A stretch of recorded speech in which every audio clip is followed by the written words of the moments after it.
is Caroline. Me and my classmate Alexandra are from the Estes Park High School, and we're doing a podcast about the historical Stanley Hotel, which is right behind me.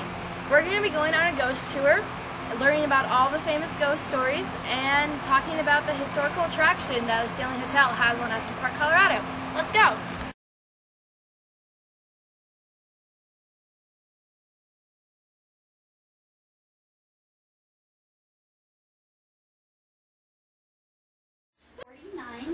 In Kingsfield, Maine, but he didn't want to come into the world alone.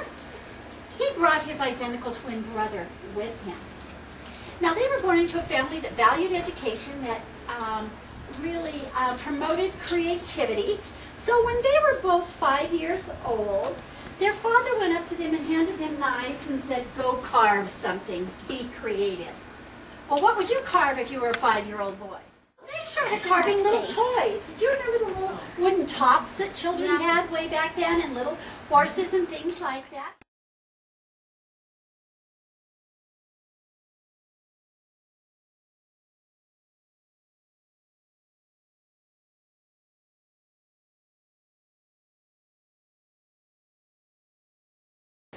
Women did not do that in public.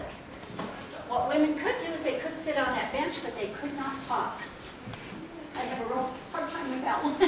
But the one thing that women could do, if you want to try this with me, women, is when a man made a good shot, a good billiard shot, you could do that little soft golf clap.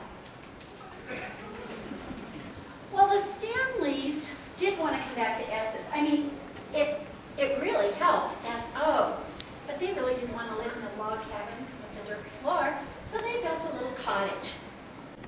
Their little cottage had 10 bedrooms, an underground bowling alley, a workshop for F.O., and a garage with a turntable, so when F.O. wanted to leave, he just spun around and was facing the direction he wanted to go in his Stanley steamer. At night, they would pull it out, put their dress in there, take out their nightgown, and push it back under. Well, we have guests today on the 3rd floor, especially down this room where the nannies stayed, saying that in the middle of the night, they hear people on the 4th floor scooting furniture around on those hardwood floors. There are no hardwood floors up here anymore, but they're all carpeted. Also, what we hear from down that wing is we hear of people getting tucked in that stay down there. What would a nanny do? A nanny would tuck her charges in, right? And people will say that they go to sleep with their covers off, they wake up with their covers on. They keep their covers off, they wake up like a burrito. Okay, they're all wrapped in there. Well, those nannies want to take care of the children. They want to take care of their charges. They don't want anyone to get cold. Also, we hear from this floor and down below, people saying there was somebody walking around all night with their heels on the hardwood floors. Again, we have no hardwood floors.